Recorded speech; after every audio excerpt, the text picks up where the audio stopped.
Dallas, Arkansas is where I went to high school and grade school. Okay. I was born in Joyner, Arkansas. That's about 8 miles from Dallas. And we moved to Dallas in 1947 in February. And Daddy bought a 40-acre farm on Road 14 from Alfred Snowden.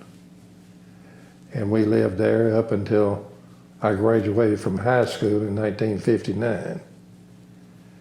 My daddy quit farming in 1953. He, like most of the farmers here, couldn't make a living on 40 acres.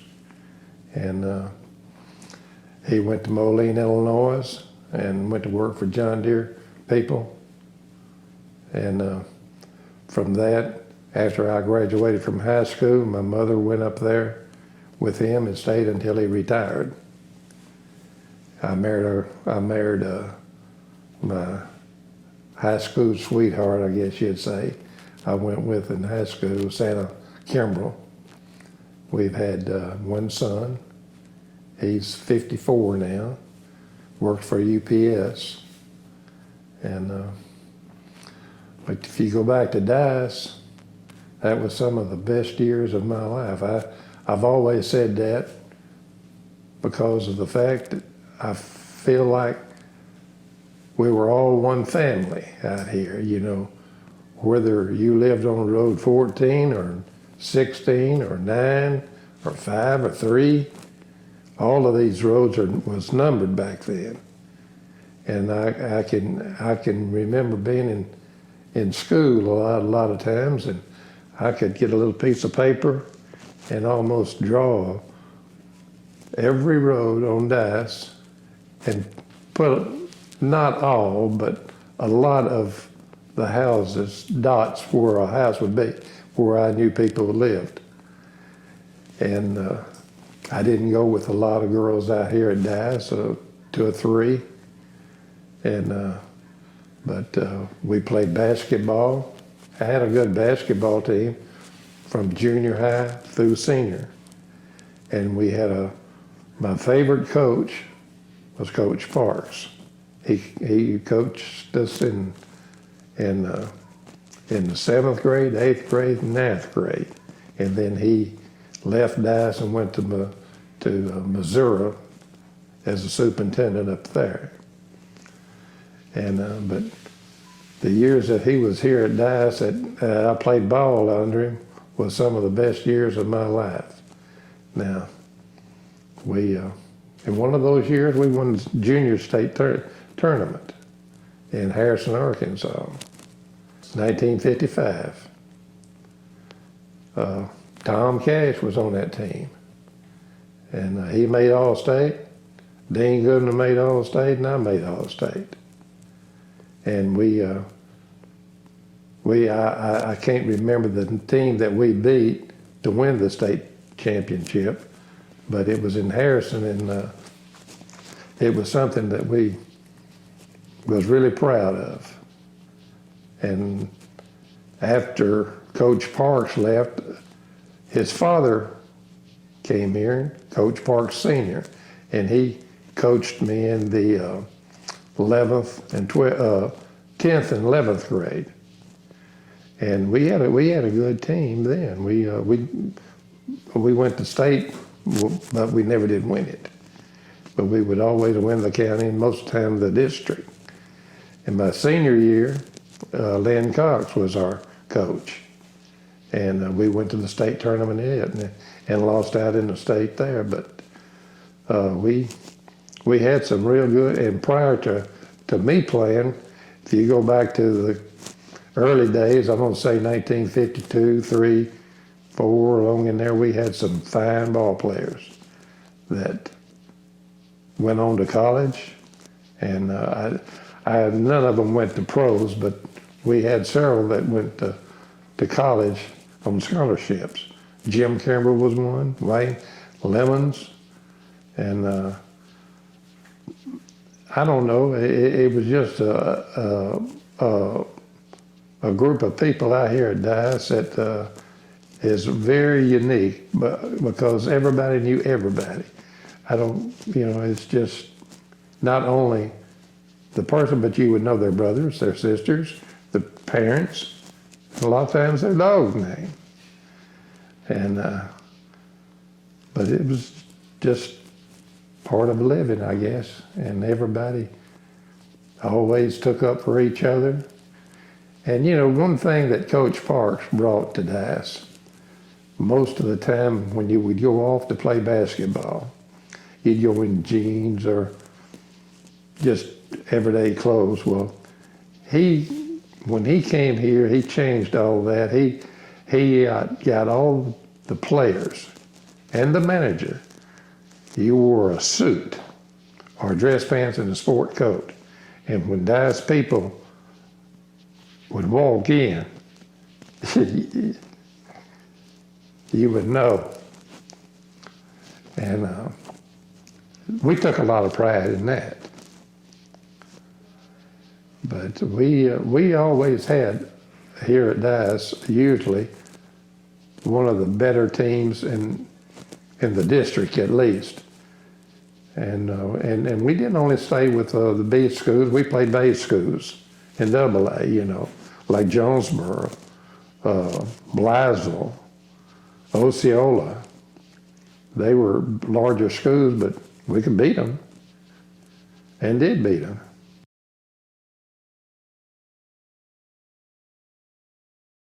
Growing up before my daddy quit farming, it was hard working in the fields. When I first moved over here, I wasn't hardly old enough to go to the field, but after a couple of years, I had to go chop cotton, had to pick cotton, and then when Daddy went up into Illinois in '53, I was 13.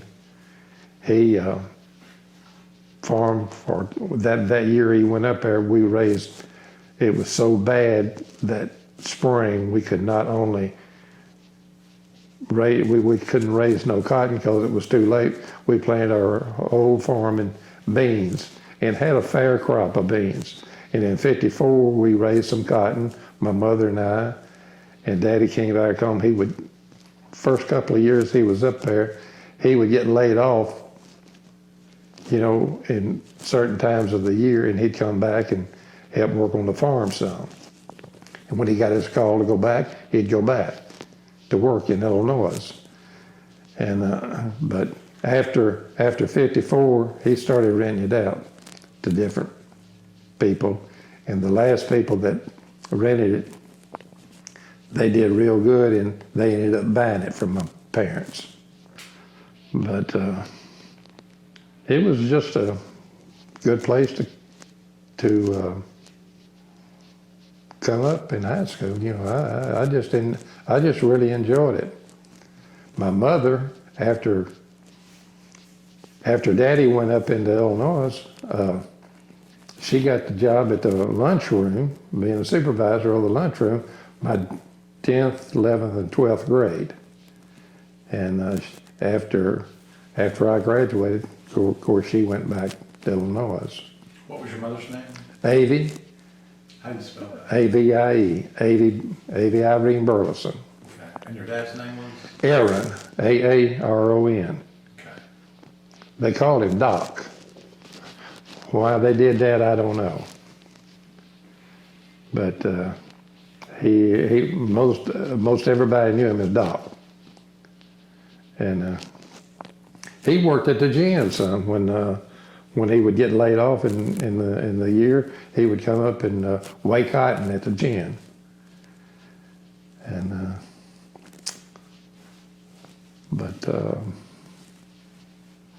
we just I'm the youngest of 7 kids. My 2 oldest brothers, I don't remember them ever being at home. My oldest sister, she died at 25. She died with TB. Well, she actually died with pneumonia, but because she had just one lung, having TB. And she developed pneumonia and died in 1952. And the only ones that really went to die at school was my brother Donzel, Betty Ann, and Shirley, and myself. And none of them graduated. The only one graduated out of my class from high school was me. And they all did good in life. My oldest sister, Betty Ann, Juanita was my oldest sister, but Betty Ann married one of the earliest settlers out here, Travis Boggs. His daddy moved here, I think, in about 34. My other sister married R.L. Warhurst, and his parents came here in about 36, maybe 34, 36. And we moved here in 47, February. But they all did good in life. Travis, he made a career in the Air Force. He joined the Air Force and stayed in for 4 years, and then he went full time with the Air National Guard in Fort Smith. R.L. He retired out of the Air Force as a recruiting sergeant. He spent 22 years in. And Donzel, my older brother, he worked in the trailer business. In fact, he and I was in trailer repair work business together for 10 years before we sold it.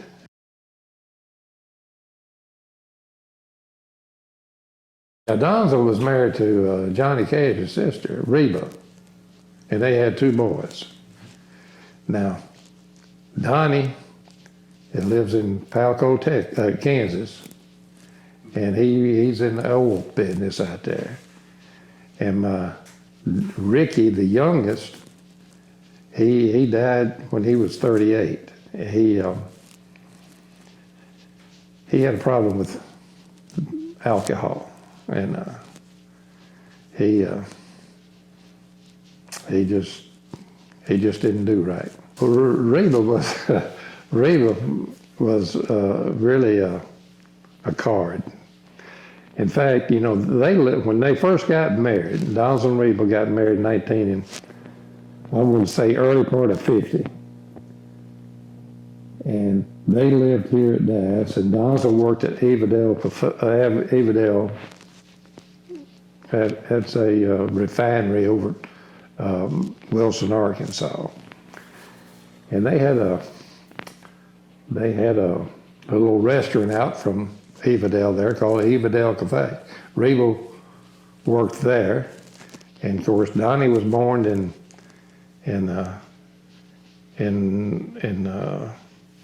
I think he was born in 1951 or something like that. And they lived here at Dice, uptown, or out there right across the road from us in a rental house from Mr. Hickenbottom. Mr. Hickenbottom was one of the farmers that had 40 acres, but he had 2 houses on his farm, and they rented one from him. And it was just right across the road from us. And they lived there up until about 55, they moved to Memphis. And from that, Donzel was working in the trailer repair work up until we went in business together in about 1980. And he's passed away now, and his wife is still living. She lives about 3 miles from where I do in Olive Branch, Mississippi. And but Donzel and Reba, they lived at 1248 Holiday Street in Memphis, right across. I mean, just around the corner from Reba's oldest brother, Roy Cash. Roy Jr. Cash is Roy's Cash, oldest son. And I know Roy Jr. real well. In fact, Roy Jr., his daughter was Miss America, I think, in 1988. I think I got that year right, I'm not sure. But I remember Roy Jr. and Tom and me. I don't remember a lot about Johnny. Johnny graduated in 1950. The only thing that I can remember about Johnny, and I've told this story before, that his senior year, we had a real nice gymnasium. And at the end of the year, as his graduation in 1950, they had a program going on in the gym. And all the school was there. I know all the grade school was. And I don't know whether the high school was in there or not, but it was at lunchtime. And I can remember the doors of the gym, they had at the north end, the doors would open up wide, double doors, and at the south end would do the same thing. And both ends of the gym, the doors was open. And he stood at the north end with a pedestal, like they use in an auditorium or something, that people's making a speech. He stood behind that and sung a song. And the song that he sung was Lucky Old Son. And when he got through singing that song, he walked all the way the length of the gym out the south end door. And the best I can remember, it comes back to me, he wore khaki pants and a khaki shirt. But that's about the only thing that I can remember about Johnny being in high school. Well, I'm sure, I don't remember, I'm sure they gave him they clapped for him, but nobody knew that he had the talent that he had back then. I had heard him sing in church. We all went to the same church, Baptist Church Paradise. But that was the only, in high school, I just didn't know him. Of course, I was in grade school, and in 1950, I was 10 years old, But I do remember him singing, and I want to say it was Lucky Old Son. It might have been something else, but I want to say it was Lucky Old Son. He always had a deep voice. And but that's about the only thing that I can remember about Johnny. Now I started to ask Joanne about it today. They're staying at the same motel that we are in Osceola. But when Joanne was I don't think she might have been a senior that year. But back then, girls would have a bunking party. And they would all get together, might be 8 or 10 of them, and spend the night together. And her class had done that down at a girl's house below us where we lived on Road 14 at Sue Neal's, DeWitt Neal's daughter. She was in the same class with Joanne. And they was, that particular morning, they were down it had been raining a lot that spring, and they were down at Road 14 Bridge swimming. And the water was so high it was up to the rafters on the bridge.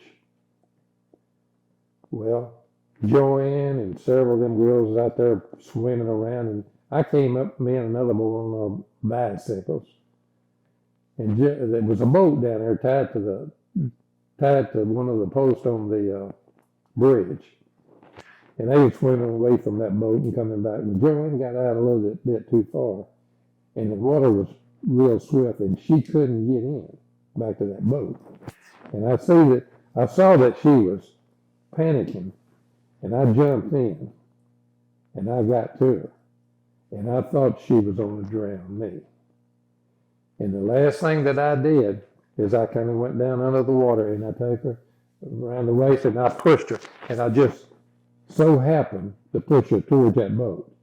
I was just trying to get away from her, really, but I pushed her to the boat, and she got out, and I got up, and that's when the party was over.